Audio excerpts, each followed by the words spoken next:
अर्गनाइजेसनमा एउटा पार्ट भनेको ownership part हुन्छ, शेयर होल्डर, स्टक होल्डर, एउटा चाहिँ डेप्ट होल्डर र एउटा म्यानेजमेन्ट, सिनियर म्यानेजमेन्ट र बोर्ड अफ डाइरेक्टर, इम्प्लोइज, 3-4वटा पार्टिजहरू रहन्छ हरेक अर्गनाइजेसनमा। हामीलाई सिम्पल तपाईँले एउटा किराना स्टोरको कुरा गर्नुहोस्, चाहे तपाईँको फ्यान्सी पसलको कुरा गर्नुहोस्, चाहे एउटा एग्रोभेट, चाहे एउटा मेडिकल, त्यहाँ एउटा ओनर हुन्छ, एउटा चाहिँ इम्प्लोइ हुन्छ। यिनी दुईवटा पार्टिजहरूमा सिम्पली हेर्दा दुईवटा, एउटा ओनर र एउटा चाहिँ इम्प्लोइ। ओनर र इम्प्लोइजको रिलेसनसिपको डिग्री म्यानेज गर्ने, मेजरमेन्ट गर्ने एउटा थ्योरी भनेको एजेन्सी थ्योरी हो। जुनसुकै अर्गनाइजेसनहरूमा एजेन्सीको रिलेसनसिप र चाहिँ फेयर रिलेसनसिप मेन्टेन हुन सकेन भने त्यो अर्गनाइजेसन सक्सेस हुन सक्दैन।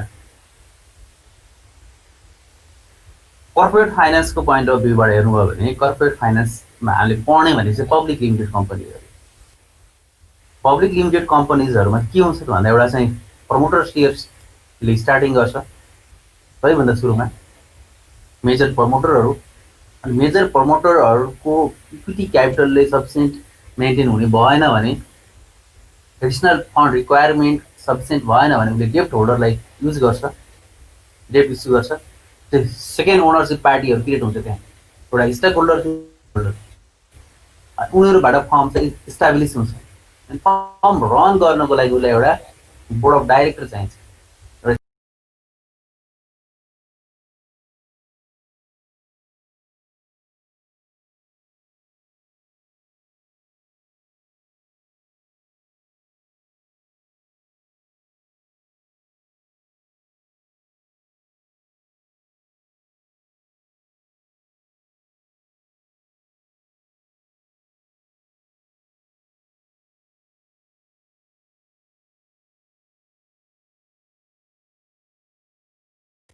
त्यो प्रिन्सिपल र एजेन्टको पार्टिजको बिचमा सधैँभरि इस्यु हुनसक्छ, त्यो रिलेसन हुनसक्छ। स्टक होल्डर र डेप्ट होल्डरहरूलाई हामीले प्रिन्सिपल मान्छौँ, उनीहरू चाहिँ साउ हो। बोर्ड अफ डाइरेक्टर्स र म्यानेजमेन्ट एक्जिक्युटिभ इम्प्लोइजहरूलाई एजेन्ट मान्ने। त्यो कारण सधैँभरि प्रिन्सिपल र एजेन्टको बिचको रिलेसनसिपलाई मेजरमेन्ट गर्ने, ती बिचमा रहेको प्रब्लमहरूलाई रिसल्भ गर्ने एउटा थ्योरी भनेको एजेन्सी थ्योरी हो। Agency theory is a principle that is used to resolve any issues between principal and अब यहाँ प्रिन्सिपल र एजेन्टको चाहिँ अर्थ बुझ्नुपर्छ। प्रिन्सिपल भनेको चाहिँ स्टक होल्डर र डेप्ट होल्डरहरू चाहिँ प्रिन्सिपलको क्याटेगोरीमा, अनि बोर्ड अफ डाइरेक्टर र एक्जिक्युटिभ इम्प्लोइजहरू, टोटल इम्प्लोइजहरू चाहिँ एजेन्टको पार्ट क्याटेगोरीमा। त्यो दुईवटा पार्टिजहरूको बिचमा, दुईवटा क्याटेगोरीको बिचको रिलेसनसिप मेजर गर्ने थ्योरी, बिचको एनी इस्युजहरूलाई रिसल्भ गर्ने थ्योरी भनेको एजेन्सी थ्योरी। एजेन्सी थ्योरीले के काम गर्छ, किन आवश्यक हुन्छ? हामी तपाईँहरूलाई थाहा छ एजेन्सीमा धेरै प्रब्लमहरू क्रिएट हुन्छ, त्यसलाई हामी एजेन्सी कन्फ्लिक्ट भन्छौँ। फर इक्जाम्पल, तपाईँ मध्ये अधिकांश कुनै न कुनै अर्गनाइजेसनमा इन्भल्भ हुनुहुन्छ। म आफै एउटा अर्गनाइजेसनमा इन्भल्भ छु, Reliance life insurance company limited. Reliance life इन्सुरेन्सले मलाई के गर्छ भन्दा, महिनामा अहिले जुम मिटिङ छ, हप्तामा 2 पटक जुम मिटिङ हुन्छ मेरो। उसले चाहिँ प्रत्येक जुम मिटिङमा के भनिरहेको हुन्छ भने, तपाईँहरू चाहिँ यसरी काम गर्नु पर्यो, अझ यसरी काम गर्नुहोस्, तपाईँहरूलाई इन्सेन्टिभको व्यवस्था हुन्छ, तपाईँहरूले एडिसनल पाउनुहुन्छ, एडिसनल सिक्योरिटी तपाईँले यसरी कन्भिन्स गर्नु पर्यो, यसरी टिम क्रिएट गर्नुहोस्, टिम बिल्ड गर्नुहोस्। त्यही भनेर आउँदा कि त्यसले कस्तो इम्प्याक्ट पार्छ इम्प्लोइजलाई भने, इम्प्लोइजले सधैँभरि केको लागि उसले इन्सेन्टिभ पाइरहन्छ भन्दा, not to use best effort. कहिले पनि इम्प्लोइजले बेस्ट इफोर्ट युज गरिरहेको छैन फर द बिहाल्फ अफ प्रिन्सिपल। प्रिन्सिपलको इन्ट्रेस्टलाई सपोर्ट गर्ने बेस्ट उसको इफोर्ट युज गरिरहेको छैन भन्ने मान्छ सधैँभरि ओनरले। त्यो भएको भएर एजेन्टहरू त्यसबाट डिसेटिस्फाइड हुन्छ र त्यहाँ चाहिँ एजेन्सी कन्फ्लिक्ट क्रिएट हुनसक्छ। फर इक्जाम्पल हाम्रो ब्रान्च भनेको दामी ब्रान्च रिलायन्स लाइफ इन्सुरेन्स लिमिटेडको टप 3 भित्र पर्छ। एनी टाइम हामीलाई के लाग्छ भने हामी चाहिँ एकदम राम्रो काम गरिरहेको छ भने हामीलाई फिलिङ भइरहेको छ। कम्पनी सिनियर म्यानेजमेन्टले के भन्छ भने तपाईँले अझ राम्रो गर्नुहोस् भन्छ, तपाईँले यसरी गर्नु भयो भने काम राम्रो गर्न सक्नुहुन्छ भने हामीलाई त्यसले के फिलिङ आउँछ भने हामीले चाहिँ काम गरिरहेर रहन्छ कि अहिलेसम्म होइन। त्यसले गर्दाखेरि के इस्यु हुनसक्छ त्यहाँनिर भन्दाखेरि एक्जिक्युटिभ इम्प्लोइले ओनरसिपको सट्टामा आफ्नो इन्ट्रेस्टमा काम गर्न सक्छ। ओनरसिपहरूले चाहिँ डेप्ट होल्डर अथवा स्टक होल्डरले सेयर वेल्थ म्याक्सिमाइजेसनलाई फर्स्ट प्रायोरिटी राख्छ। वेल्थ म्याक्सिमाइजेसन भयो भने स्टकको भ्यालु इन्क्रिज हुन्छ। मार्केटमा जति स्टकको भ्यालु इन्क्रिज भयो स्टक होल्डरलाई त्यति नै बेनिफिट हो भने। अनि डेप्ट होल्डर पनि छ फेरि सँगसँगै। डेप्ट होल्डरले चाहिँ के हुन्छ भने प्रफिट म्याक्सिमाइजेसनलाई बढी कन्सर्न दिन सक्छ। हाई प्रफिट अर्न गर्न सक्यो भने न मात्र अपरेटिङ प्रफिट र net income operating profit EBIT भन्छ हामीले, earning before interest and tax volume high भयो इन्क्रिज भयो भने मात्र उसलाई डेप्ट होल्डरलाई इन्ट्रेस्ट पे गर्न सक्छ। त्यसकारणले यो अपरेटिङ प्रफिटलाई इन्क्रिज गर्नुपर्छ भनेतिर डेप्ट होल्डरको कन्सर्न हुनसक्छ भने। यतापट्टि इम्प्लोइजहरू छ फेरि, इम्प्लोइजहरूले चाहिँ नेट इन्कमको भ्यालु इन्क्रिज हुनुपर्छ। अपरेटिङ इन्कम इन्क्रिज भएर हुँदैन, नेट इन्कम इन्क्रिज भयो भने मात्र उसले त्यसपछि के दिन सक्छ, अर्निङ के अरे डिभिडेन्ड इम्प्लोइहरूले चाहिँ डिभिडेन्ड अर्न गर्न सक्छ। इन्सेन्टिभहरूले चाहिँ म्याक्सिमम अर्न गर्न सक्छ। एनुअली स्यालेरी इन्क्रिमेन्ट हुनसक्छ। त्यसको लागि नेट इन्कम इन्क्रिज हुनुपर्छ। र सबै पार्टिजको फरक फरक इन्ट्रेस्ट हुन्छ। त एक्जिक्युटिभ त्यहाँको एजेन्ट मेन पर्फर्मर भनेको त एजेन्ट हो। एजेन्ट भनेको इम्प्लोइजहरू र बोर्ड अफ डाइरेक्टर, त्यो टिमले कसको इन्ट्रेस्टमा काम गर्छ त्यसले गर्दा एजेन्सी कन्फ्लिक्ट क्रिएट हुन्छ। र त्यो एजेन्सी कन्फ्लिक्टलाई कुनै पनि अर्गनाइजेसनले इजिली ह्यान्डल गर्न सकेन, सही तरिकाले म्यानेजमेन्ट इफेक्टिभली म्यानेजमेन्ट गर्न सकेन भने बिजनेस अर्गनाइजेसन र सर्भिस अर्गनाइजेसन फेलियर हुनसक्छ। कारण एजेन्सी थ्योरी भनेको एकदम मेन थ्योरी कर्पोरेट फाइनेन्समा। हामी यसैलाई हामीले क्याम्पसको रूपमा लिन सक्छौँ। मार्ग इन्टरनेसनल कलेजमा तपाईँहरू इन्भल्भ हुनुहुन्छ। यहाँको तपाईँहरू भनेको कस्टमर पार्टी हो। यहाँको प्रिन्सिपल म्यानेजमेन्ट बोर्ड छ, सेयर होल्डरहरू हुनुहुन्छ। त्यहाँको एजेन्ट भनेको हामी इम्प्लोइजहरू। एजेन्ट र म्यानेजमेन्ट बोर्डको रिलेसनसिप कस्तो हुनुपर्छ, उसले के कुरा ख्याल गर्नुपर्छ त। यदि उसले के कुरा बुझ्न सकेन भने त्यहाँ एजेन्सी कन्फ्लिक्ट क्रिएट हुनसक्छ। त्यो कुरा हामीले मेनली बुझ्नु पर्यो। म्यानेजमेन्टले स्टक होल्डर्सले सबैलाई म्यानेज गर्नुपर्छ। उनीहरूले स्टक होल्डरले त सधैँ डिभिडेन्ड बाँड्ने भन्छ। एनुअली उसले डिभिडेन्ड बाँडिरहँदा स्टक होल्डरले चाहिँ डिभिडेन्ड पाउने, इम्प्लोइले बोनस नपाउने स्थिति हुन्छ। मैले अघि इम्प्लोइले डिभिडेन्ड भने सरी मिस्टेक हो, इम्प्लोइले पाउने भने बोनस हो, एनुअल बोनस। स्टक होल्डरले डिभिडेन्ड लिएन भने इम्प्लोइले बोनस पाउन सक्ने सम्भावना हुन्छ होइन। अनि इम्प्लोइलाई चाहिँ बोनस दिने स्टक होल्डरले डिभिडेन्ड नपाउने हो भने त्यहाँनिर कन्फ्लिक्ट होइन। त्यसकारणले एजेन्सी कन्फ्लिक्ट र एजेन्सी रिलेसनबाटै एजेन्सी कन्फ्लिक्ट भएको। त्यस कारण दुईवटा फरक फरक टपिक चाहिँ होइन। एजेन्सी कन्फ्लिक्ट क्रिएट हुन सक्ने चान्स भएको कारणले त्यसलाई म्यानेजमेन्ट गर्नुलाई आवश्यक पर्ने थ्योरी भनेको एजेन्सी थ्योरी हो। केही कुरा दुई चार शब्दहरू यसमा देखेको होला, म स्लाइडमा हेर्छु त।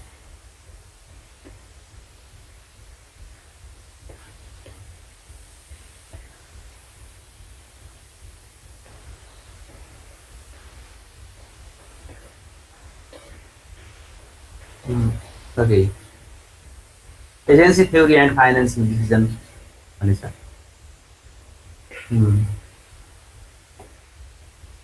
Easy term. Agency theory.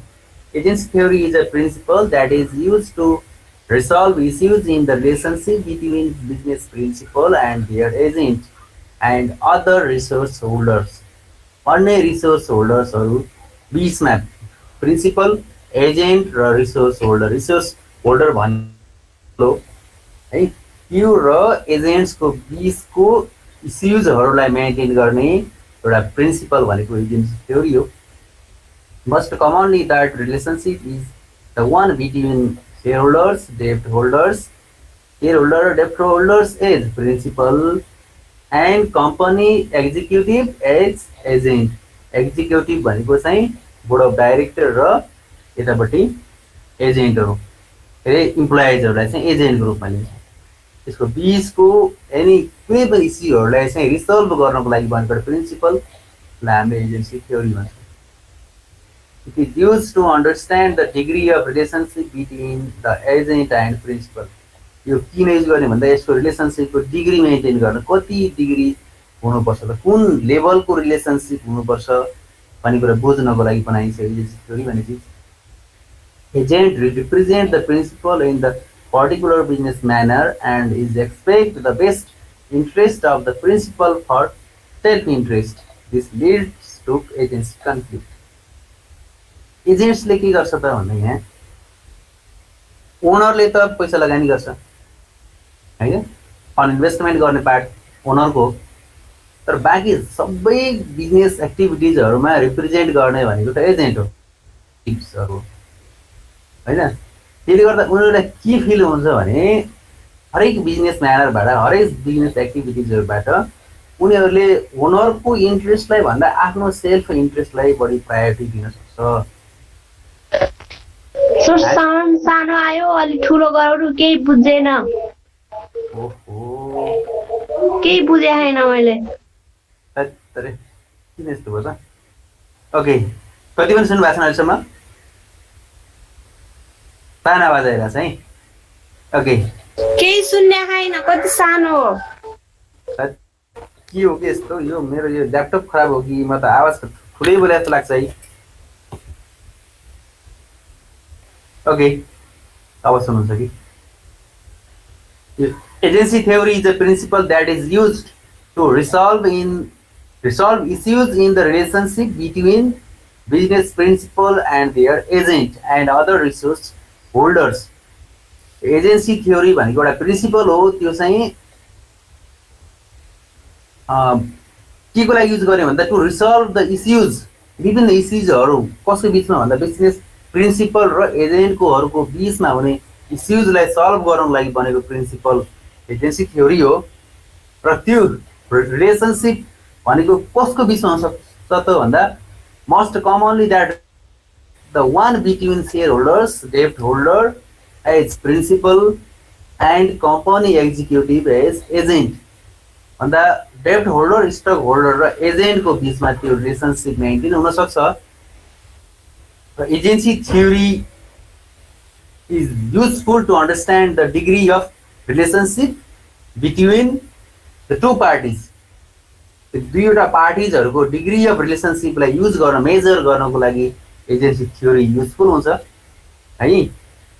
Agent represent the principal in a particular business manner and is expect the best interest of the principal for self interest. यो यहाँको यो सेन्टेन्स राम्ररी बुझ्नु पर्ने हुन्छ.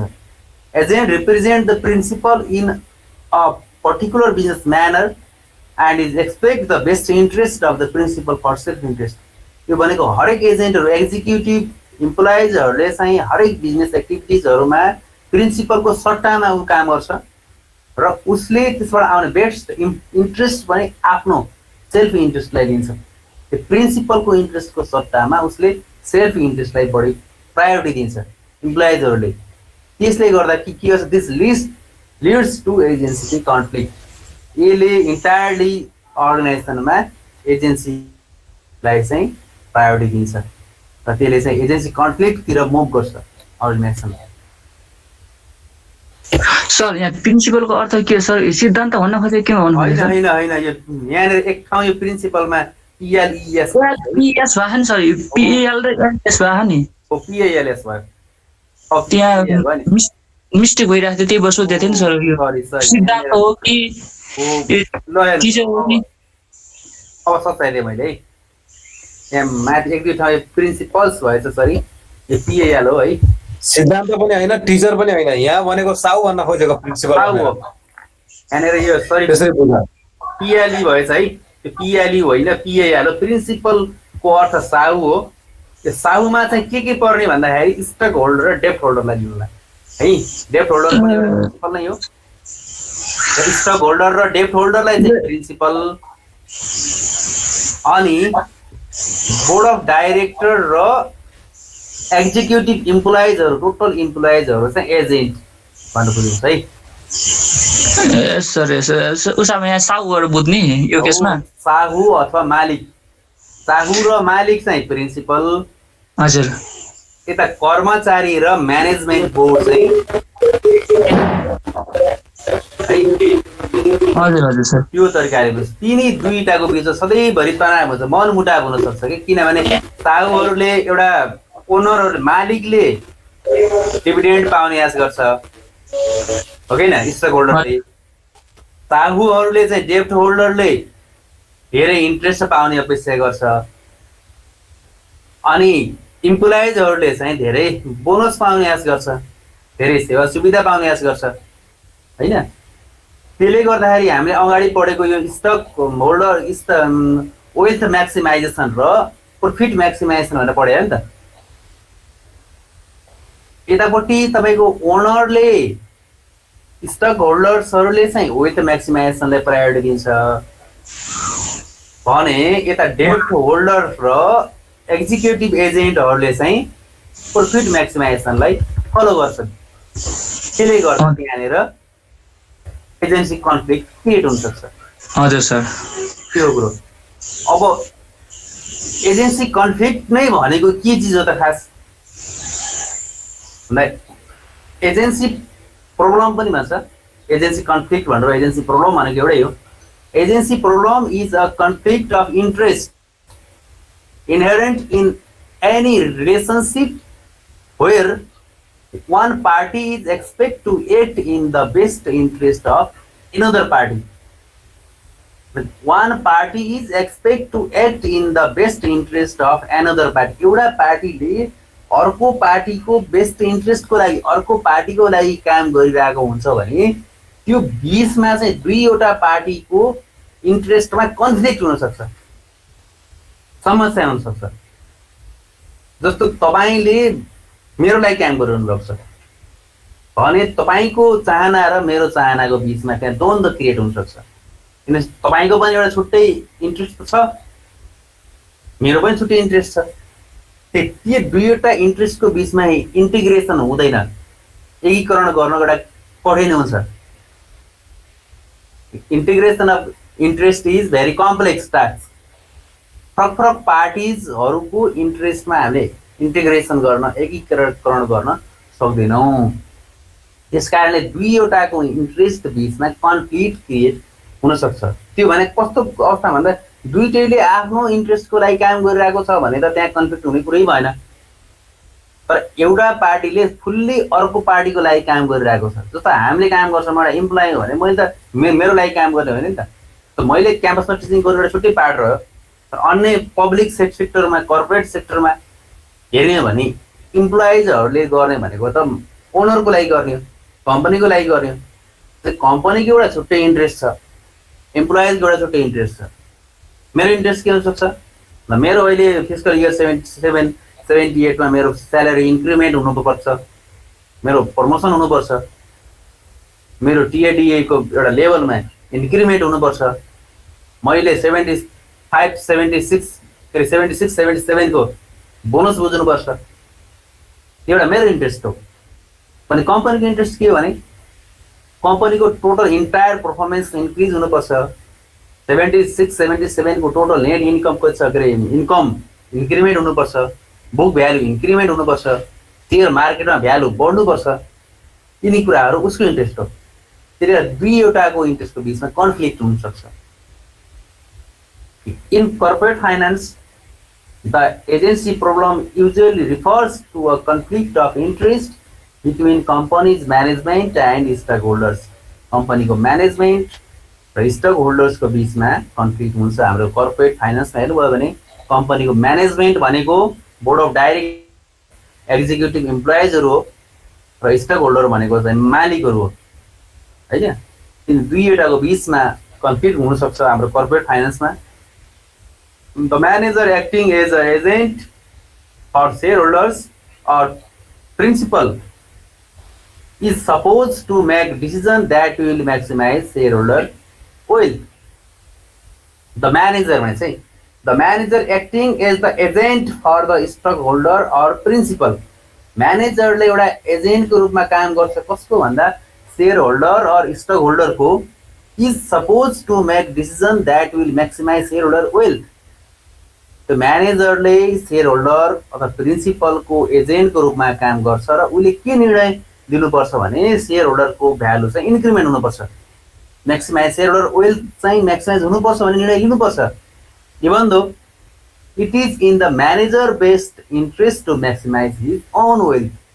तर म्यानेजरले के गर्छ त भन्दा उसको ओन वेल्थ कसरी इन्क्रिमेन्ट गर्न सकिन्छ भन्दा उसले त्यो टाइपको डिसिजन लिन्छ।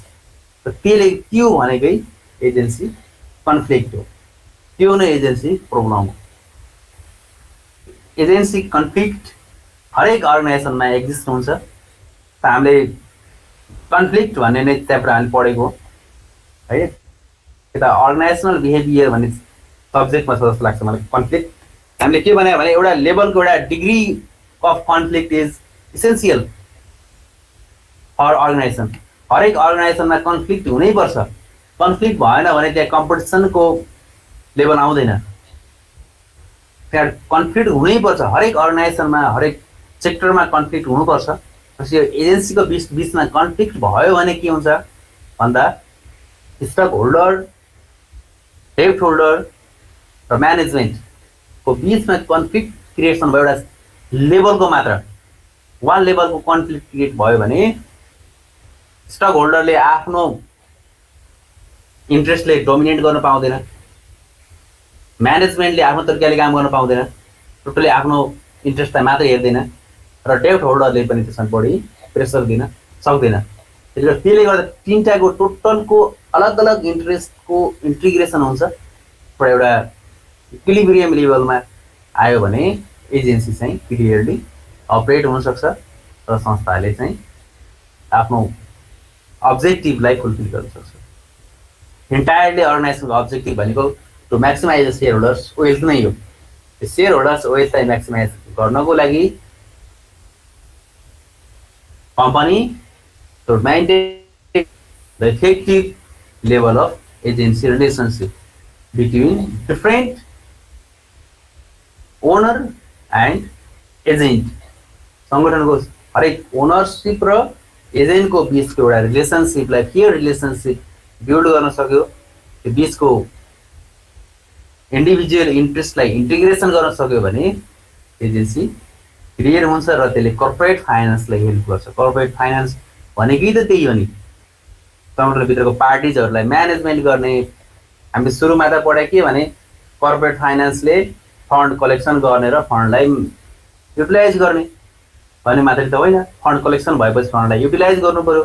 फन्ड कलेक्सन गर्ने बेला पार्टिजहरू थपिन्छ, एउटा स्टक होल्डर र डेब्ट होल्डर हुन्छ, अनि त्यसलाई मोबिलाइज गर्ने पार्टी भनेको त एजेन्ट हो। त्यो तीनवटाको एजेन्ट, तीनवटा पार्टिजको रिलेसनसिपलाई मेन्टेन गर्नुपर्छ भन्छ एजेन्सी कन्फ्लिक्ट र एजेन्सी प्रब्लमले। ओके, आज के छ यसमा? सो यो सुरुको लाइन भन्दैन न सर, अलिक खोज्न एजेन्सी प्रब्लम इज हजुर यसमा के agency problem is a conflict of interest inherent भनेको एक्जिस्ट है भने है, in any relationship where one party is expected to act in the best interest of another party। यो एजेन्सी प्रब्लम भनेको कस्तो भने एजेन्सी प्रब्लम एउटा त्यस्तो द्वन्द्व हो जो एजेन्सी प्रब्लम एउटा त्यस्तो इच्छाको द्वन्द्व हो कि दुईवटा इच्छाको द्वन्द्व, दुईवटा पार्टीको इच्छाको द्वन्द्व हो जहाँ एउटा पक्षले अर्को पक्षको हितको लागि काम गरिरहेको हुन्छ। यदि एउटा पक्षले एउटा अर्को पक्षको हितमा काम गरिरहेको हुन्छ भने त्यहाँ दुई पक्षको आपसी हितको विरुद्धमा हुने आपसी हित मा हुने एउटा मनमुटाव हो एजेन्सी प्रब्लम। अब एजेन्सी प्रब्लमलाई प्योर नेपाली वर्डमा भन्न चाहिँ कन्फ्युजन छ यहाँ है। अब हामीले यसलाई कस्तो रूपमा लिने, एजेन्सी प्रब्लम भनेको चाहिँ दुईवटा पार्टिजको बिचको इन्ट्रेस्टको कन्फ्लिक्ट हो। तपाईँको इन्ट्रेस्ट एउटा छ, मेरो इन्ट्रेस्ट अर्को भयो भने त्यहाँनिर एजेन्सी कन्फ्लिक्ट हुनसक्छ। हितमा काम गर्यो भने के हो, एजेन्सी प्रब्लम हुन्छ। अर्काको इन्ट्रेस्टमा काम गर्यो भने नि हुन्छ। जस्तो सुन्नुहोस्, यता कस्तो हुन्छ भने त्यहाँनिर जस्तो हामीले अहिले मार्कमा अनलाइन क्लास पढाइरहेको छौँ होइन। अब क्याम्पसले हामीलाई स्यालेरी दिन्छ कि दिँदैन भन्ने कुरा हो नि त एउटा पार्ट। हुन्छ हो कि भन्नुहोस् त। हामीले गर्ने भनेको त मार्कको लागि हो नि त। अहिले मैले बिचमाको पढाइ रोकियो, बिचमाको चाहिँ इक्जाममा चाहिँ बिचमाले के लेख्ला भनेर पढाइरहेको र कुनै सरले होइन नि त। मार्क इन्टरनेसनल कलेजले फोन गरेको सरले, ल सरहरू अब चाहिँ मास्टर्सको फर्स्ट सेमेस्टर र थर्ड सेमेस्टरको सरहरूले चाहिँ प्रत्येक सरहरूले रेगुलर क्लास लिनु पर्यो भन्ने टाइपको उति जारी भयो होइन, इन्फर्मेसन फलो भयो। भनेपछि हामीले अहिले काम गरिरहेको भनेको मार्कको लागि हो। भोलि मार्क कलेजले मास्टर्स थर्ड सेमेस्टरमा टोटल स्टुडेन्टको जिपिए A+ ल्यायो भने तिलक पानीको नाम त्यहाँ नआउन सक्छ, मार्क कलेजको नाम हो। हजुर। यहाँनिर त कन्फ्लिक्ट हुने भनेको त मार्क कलेजसँग हाम्रो कन्फ्लिक्ट हुन्छ। हाम्रो स्यालेरी किन इन्क्रिज भएन, अन्त हामीले स्यालेरी किन पाएन, हामी पढाउनु त पढाइरह्यो, अनलाइन क्लास पढाएर स्यालेरी नपाउने हुनसक्छ नि त। हजुर। योभन्दा पहिले तपाईँ एक महिना पहिले थाहा पाउनुहुन्छ मार्गमा MBS फर्स्ट सेमेस्टरको अनलाइन क्लास सुरु भएको थियो होइन। हजुर। 1 महिना पहिले अनलाइन क्लास सुरु भयो, 15 दिन जति अनलाइन क्लास भयो, त्यसपछि अनलाइन क्लास स्टप भयो। अनि त्यो अनलाइन क्लास स्टप भयो, तर त्यति बेला पढाएको सरहरूले त्यसको रेम्युनरेसन चाहिँ पाउनु भएन, पारिश्रमिक पाउनु भएन भने त्यहाँनिर त कन्फ्लिक्ट भयो नि त। भयो भएन त। हजुर। त्यो हो एजेन्सी कन्फ्लिक्ट हुने भनेको। यदि दुईवटा समान पार्टिजहरू छ, सेम लेभलको पार्टीले आफ्नो इन्ट्रेस्टको लागि काम गर्छ, सेल्फ इन्ट्रेस्टको लागि काम गर्छ भने त्यहाँ कन्फ्लिक्ट हुँदैन होइन। तपाईँले भेस्टमाले एउटा पसल खोल्नुभयो, मैले एउटा पसल खोलेको सँगसँगै सटरमा, तपाईँले आफ्नो तालले काम गर्नुहुन्छ, मैले आफ्नो तालले काम गर्छु, त्यहाँनिर हामी दुईवटामा कन्फ्लिक्ट हुँदैन। तर मैले एउटा कुनै एउटा अर्गनाइजेसन खोलेँ, तपाईँले एउटा एज अ म्यानेजर रूपमा हायर गरेँ भने तपाईँ त मेरो इम्प्लोइ हो। हजुर। तपाईँ इम्प्लोइ हो भने तपाईँ एजेन्ट हो, म त्यसको प्रिन्सिपल हो होइन। मेरो इन्ट्रेस्ट र तपाईँको इन्ट्रेस्ट फरक हुन्छ नि त्यहाँ। हुन्छ हुन्छ होइन। तपाईँ चाहिँ तलबै छैन मेरो, तिलक सरले कहाँ अब आफै सर भनेर आइयो होइन, तलब पनि कम छ, सेवा सुविधा पनि कम छ, फ्युल पनि छैन, नास्ता खर्च छैन, तलब बढ्नु पर्ने, तलब बढिरहेन भन्नुहुन्छ तपाईँले। यतातिर मैले के भन्छु, यसमा आफ्नै विद्यार्थी होइन, पढाएको विद्यार्थी है, एकदम मेहनती जान्नु भनेर लिएको, हायर गरेको, राम्रो कामै गर्न सकिरहेन भनेपछि के बिचमा कन्फ्लिक्ट भएको भएन? भयो सर। हो त्यही हो। अनि त्यहाँनिर तपाईँले के गर्नु छ भन्दा मेरो अर्गनाइजेसनको लेभलबाट कुनै पनि ठाउँमा रिप्रेजेन्ट गर्नुपर्छ, बिजनेस डिलिङ गर्नुपर्छ, सबै कुराहरू होइन। एजेन्ट रिप्रेजेन्ट फर प्रिन्सिपलको रूपमा त एजेन्टै रहने हो भनेपछि हरेक एक्टिभिटिजको नलेज तपाईँलाई हुन्छ। अनि त्यसले गर्दा तपाईँले कतिपय ठाउँबाट अरूमा आफै केही बेनिफिट लिउँ कि भनेर सोच्नुहुन्छ। त्यसले गर्दा झन् एजेन्सी कन्फ्लिक्ट क्रिएट हुनसक्छ र त्यसलाई चाहिँ अर्गनाइजेसनले मेन्टेन गर्नुपर्छ। मेन्टेन गर्न डिफरेन्ट टुलहरू युज गर्नु पर्यो होइन, इफेक्टिभ इन्सेन्टिभ प्लान युज गर्नु पर्यो, एउटा इफेक्टिभ कन्ट्रोल सिस्टम युज गर्नु पर्यो। हरेक कुराहरूले चाहिँ युज गरेर उसले एजेन्सी कन्फ्लिक्टलाई मिनिमाइज गर्न सकिन्छ, फुल्ली कन्ट्रोल गर्न चाहिँ सकिँदैन। Agency conflict cannot be control fully, cannot be control but can be minimise भन्ने कुरा हो। एजेन्सी कन्फ्लिक्टलाई केही लेभलसम्म मिनिमाइज गर्न चाहिँ सकिन्छ, तर 100% कन्ट्रोल गर्न सकिँदैन भन्ने कुरा है त। ओके ल, हाम्रो फर्स्ट च्याप्टर चाहिँ सकिएको पुरा जानकारी गराउँछु मैले। के छ च्याप्टर 1 कन्फ्लिक्ट? सर यसको तपाईँले नोटहरू केमा हालिदिनुहुन्छ सर? अब यसको नोट त मैले केमा हालिदिने भन्ने भइरहेछ मलाई पनि। अब नोट नै छैन। क्लासरुम अब सुन्नुहोस् यो मैले यो कुराहरू चाहिँ मैले तपाईँहरूलाई गुगल क्लासमा हालिदिन्छु होइन। अब त्यहाँ हेर्नु होला। क्लासरुममा हालिदिनु सर। हुन्छ गुगल क्लासरुममा हालिदिन्छु। तपाईँहरूको किताब चाहिँ आइपुग्छ 3-4 दिनमा होइन। मैले अस्मितालाई हिजो पनि फोन गरेको। किताब आयो भने तपाईँहरूले किताब चाहिँ कम्पलसरी नै लिनुपर्छ। किताब लिनुभयो भने अलिक सजिलो हुन्छ तपाईँहरूलाई पनि। अब हामी जान्छौँ कमन स्टक फाइनेन्सिङ भन्नेमा। अबको हाम्रो सेकेन्ड च्याप्टर कमन स्टक फाइनेन्सको ब्याकग्राउन्ड चाहिँ के हो भने अबको हाम्रो यदि यो फर्स्ट च्याप्टरमा कुनै कन्फ्युजन छैन भने है केही छ भने भन्नु होला। यदि छैन भने अब हामी जान्छौँ कमन स्टक फाइनेन्सिङमा। अब हामी आज त जाँदैनौँ, नेक्स्ट क्लासमा। कमन स्टक फाइनेन्सिङ भने के हो भने तपाईँहरूको पहिला डिमेट अकाउन्ट छ छैन? तपाईँहरू सबैको डिमेट अकाउन्ट छ, कसको डिमेट अकाउन्ट छैन भन्नुहोस् त मलाई। एकाउन्ट छ क्या सर? कुलाखाम भन्नुभएको छ टोटल्ली डिमेट अकाउन्ट छ तपाईँहरूको? मेरो त छैन सर। तपाईँको छैन?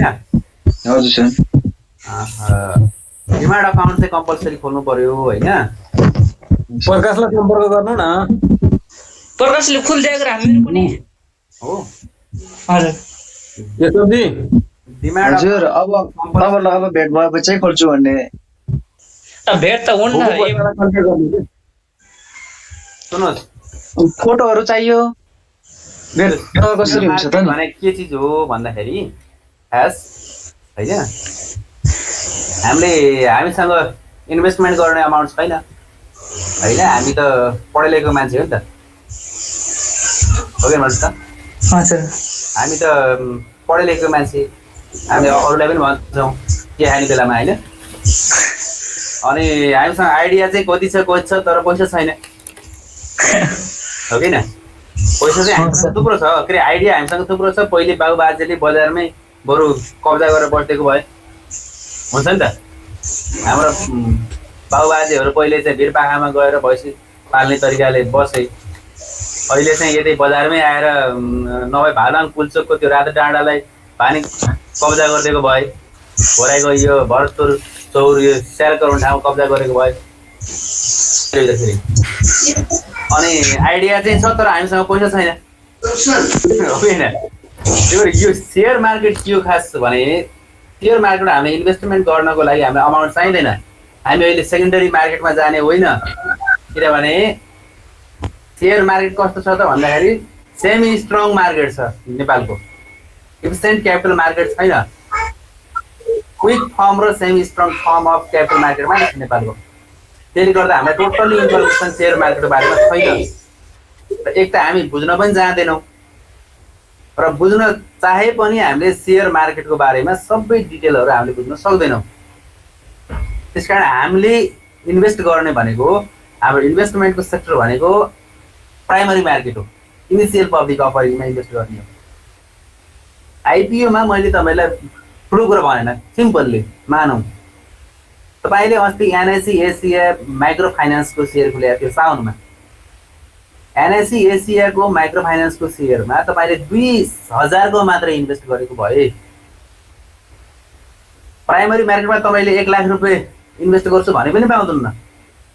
मिनिमम 1,000 देखि तपाईँले 4-5 हजारसम्म तपाईँको म्याक्सिमम इन्भेस्ट हुन सक्छ त्यसमा। तपाईँले सपोज एनआइसी एसिया माइक्रो फाइनेन्समा 2,000 रुपियाँ मात्रै इन्भेस्टमेन्ट गरेको भए तपाईँको त्यसको लगत्तै 1 हप्तामा त्यसलाई सक्नुहुन्छ। 16,000 त तपाईँको अर्बिट्रेज प्रफिट हो नि त, विदाउट रिस्क, हो कि भन्नुहोस् त। त्यति बिजनेस गर्नको लागि मान्छे यहाँबाट रोपडिया जान्छ, बढौनी जान्छ, लासा जान्छ, खासा जान्छ। चाइनाबाट सामान दुनियाँ टेन्सन, सामान स्टक होला, बन्द होला, नेपाल बन्द होइन, लकडाउन। तपाईँले डिमेट अकाउन्ट खोल्नुहुन्छ, तपाईँहरूको युजर आइडी र पासवर्ड तपाईँको मेलमा आउँछ, पर्सनल इमेलमा। डिपी आइडी र क्लाइन्ट आइडी र सिआरएन नम्बर ब्याङ्कबाट लिनुहुन्छ। मोबाइलमा गुगल खोल्नुहुन्छ, गुगलमा गएर मेरो सेयरमा जानुहुन्छ, मेरो सेयर युजर लगइन आउँछ, त्यहाँ खोल्नुहुन्छ, त्यहाँ माई एसवा भन्ने आउँछ, एसवा एएसबी, त्यहाँ क्लिक गर्नु भने त्यहाँ कुन कुन कम्पनीको सेयरले तपाईँ सबै त्यहीँबाट हेर्न सक्नुहुन्छ। आफ्नै फोनबाट तपाईँ ब्याङ्क जानु पर्दैन तेरो एप्लाईको लागि। यहाँबाट कुन कम्पनीको सेयर कति किता लिने तपाईँले यहीँबाट एप्लाई गर्नुहोस्, यहीँबाट तपाईँको फन्ड कट्छ खाताबाट, त्यसको 4-5 दिनपछि सेयर लिस्टेड हुन्छ, एलोकेट हुन्छ, अनि तपाईँको खातामा यहीँ डिम्याटबाट मोबाइलबाट हेर्न सक्नुभयो। मोबाइलबाट प्राइसिङ चेक गर्नुहोस्, कति भयो प्राइस, 100 रुपियाँ दरले किनेको अहिले 500 भयो, 600 भयो, 700 भयो, बेच्न चाहन्छु बेच्नुहोस्, एनी टाइम इमिडिएटली बेच्न सक्नुहुन्छ। दाङमा सेक्युरिटी डिलर छ नि आर्य तारा, त्यहाँ एकचोटि कन्सल्ट गर्नुहोस्, इमिडिएटली तपाईँले सेयर गर्न सक्नुहुन्छ। तपाईँले त्यो सेयर गर्नु पनि आवश्यक छैन। अहिले प्राइमरी मार्केटबाट किनेको 15-20 किता सेयर अहिले बेच्नु पनि आवश्यक छैन, त्यसलाई होल्ड गर्नुहोस्। 20 किता तपाईँले परेको भन्नुको मतलब तपाईँको इन्भेस्टमेन्ट 2000 रुपियाँ फेरि भर्दै जानुहोस्। तपाईँले महिनामा 2-3 ठाउँ भर्नुहोस्, कुनैमा 1000 भर्नुहोस्, कुनैमा 2000, त्योभन्दा बढी तपाईँलाई गर्दा पनि पर्दैन।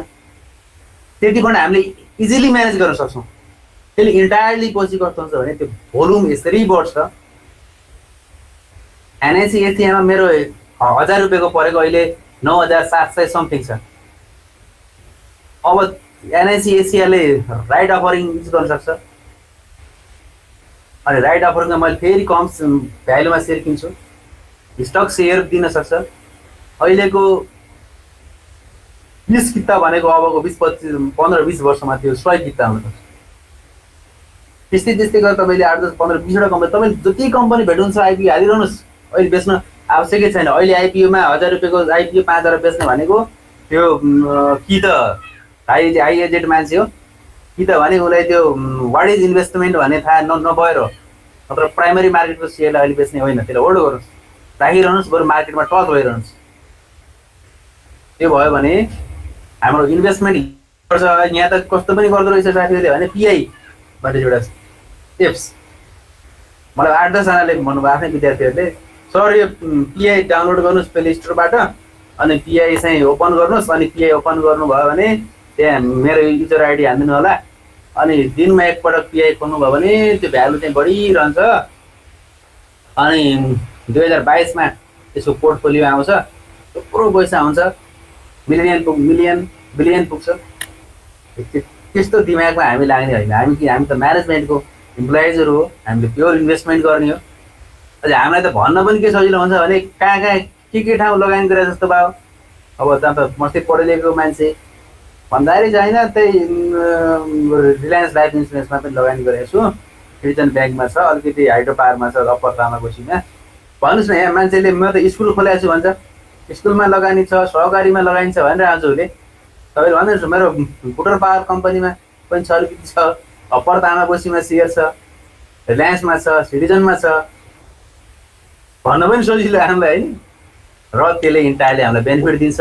सेयरहरू 9 अहिले हाइड्रो पावरलाई भन्दा माइक्रो फाइनान्स र इन्सुरेन्सको सेयरलाई खोजी भर्नुहोस् र आइपिओ नै भर्नुहोस्। किनभने सेकेन्डरी मार्केटको मुभमेन्ट हामीलाई त्यति नलेज छैन अझै, किन हामी सेमी स्ट्रङ फन्डमा छौँ, हामीलाई बिट गर्न सक्छ अनइन्भेस्टरले। त्यस कारण डिमेट अकाउन्ट छैन भने डिमेट अकाउन्ट खोलिहाल्नुहोस् ब्याङ्कमा। त्यसपछि तपाईँले डिमेट अकाउन्ट खोलेपछि ब्याङ्कबाट सिआरएन नम्बर लिनु होला। हाम्रो प्रकाशजी हुनुहुन्छ यहीँ होइन, उहाँलाई सबै कुरा थाहा छ, र अन्य ब्याङ्करहरू हाम्रो नारायण लामिछानेजी पनि हुनुहुन्छ। सबैलाई त्यो उहाँहरूसँग कन्सल्ट गर्नुहोस्, डिमेट अकाउन्ट खोलिहाल्नुहोस्। डिमेट अकाउन्ट खोलेपछि के गर्नुपर्छ सर? कन्ट्याक्ट गर्नुहोस्। हजुर सर, त्यो एनआरएन इन्फ्रास्ट्रक्चर भन्ने त्यो कस्तो कम्पनी हो? त्यो यो एनआरएन इन्फ्रास्ट्रक्चर डेभलपमेन्ट भनेको चाहिँ त्यो इन्भेस्टमेन्ट ब्याङ्कर हो। त्यसको अहिले कति 500 समथिङ के अरे 350 मा धरेको छ नि, अहिले 370 मा आछ। अहिले घटेको छ सर, बिचमा बढेको थियो, बिचमा चाहिँ कति 500 समथिङ सम्म पुग्यो होइन, 500 सम्म पुगेको थियो, एकदम राम्रो गरिरहेछ भने अहिले फेरि घटेको। ठिक छ, होइन केही छैन, सेकेन्डरीबाट नकिन्नुहोस्। अब प्राइमरीमा हाम्रो 1000 रुपियाँ लगानी त हो होइन, 1000 भन्दा धेरै परेन होला, त्यो 30 सम्म छ भने त्यसलाई पनि होल्ड गर्नुहोस्। र तपाईँ जति भेट्नुहुन्छ सबैमा सेयर राख्दै जानुहोस्। त्यसो हाम्रो यतापट्टिबाट कमसेकम यो 500 यापियो र यापियो पनि आइरहेछ क्या त्यसको यापियो। यो एफपिओ त उसको इन्फ्राको होइन, उसको लघु वित्तको हो। त्यो इन्फ्रास्ट्रक्चरको चाहिँ होइन होइन। अनि त्यसपछि हाम्रो पोर्टफोलियो किता इनिसियल पब्लिक अफरिङ भयो भने हामी सेकेन्डरी मार्केटमा जहाँ गए पनि के हुन्न, हामीलाई डुब्ने चान्स हुँदैन। ज्याम सेकेन्डरी मार्केटमा खेल्ने हुन्छ, इन्भेस्टमेन्ट गर्ने हुन्छ। ठिक छ। के अरे हाइड्रो पावरमा हार्यो भने चाहिँ 198-88 मा झर्न सक्छ। हो, हाइड्रो पावरमा चाहिँ अप्पर तामाकोसीले चाहिँ 225 अहिले 251 पुरा छ। अप्पर तामाकोसीमा चाहिँ 40 किता पुरा थियो मेरो। त्यही माथि अन्य हाइड्रो पावरमा छैन। यो म्युचुअल फन्डमा चाहिँ नहाल्नु होला। म्युचुअल फन्ड त्यो लगानी रहर मात्रै हो। त्यो यतिकै 100 किता छ भन्ने मात्रै हो म्युचुअल फन्ड चाहिँ। केवल म्युचुअल फन्डमा इन्भेस्टमेन्ट। म्युचुअल फन्डले त्यही रिटर्न दिन्छ भन्ने हो, अलिअलि बोनस देला भन्ने हो, अरू केही छैन। छैन। अहिले प्राइजमा 8 रुपियाँ कति 8 रुपियाँ 50 पैसा 9 रुपियाँमा झरिरहेछ, झन् घटिरहेछ। मैले एउटोमा हालेको थिएँ ट्राई गर्नलाई कस्तो रहेछ त भनेर सुरुमा। हजुर 9 रुपियाँ कति पैसा छ। त्यही म्युचुअल फन्ड भनेको सुरुमा चाहिँ यतातिर हाम्रो आइपिओ पर्दैन अन्य कम्पनीहरूको। त्यही भएर यो म्युचुअल फन्डमा भए पनि लगानी गरौँ र अलिकति पोर्टफोलियो बनाऊ भन्ने मात्रै रहरले हो। भइसकेको छ, म्युचुअल फन्डमा नगर्नु होला। बाँकी हाम्रो छलफल छँदैछ होइन। अब वेट विल वेडनेसडे।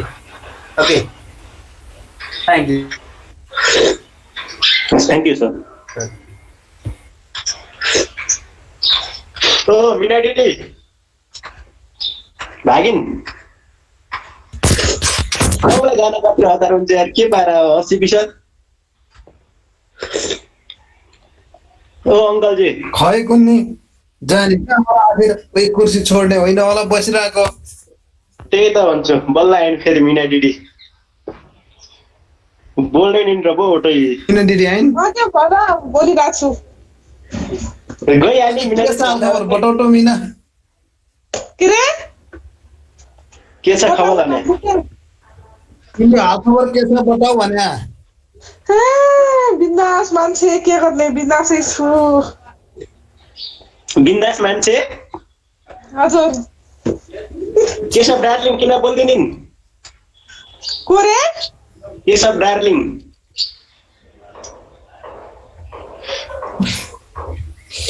बुढी भन्नु न सिधा। हो गइन् सन्टोसा अँ के को जाँदै आउँदैन?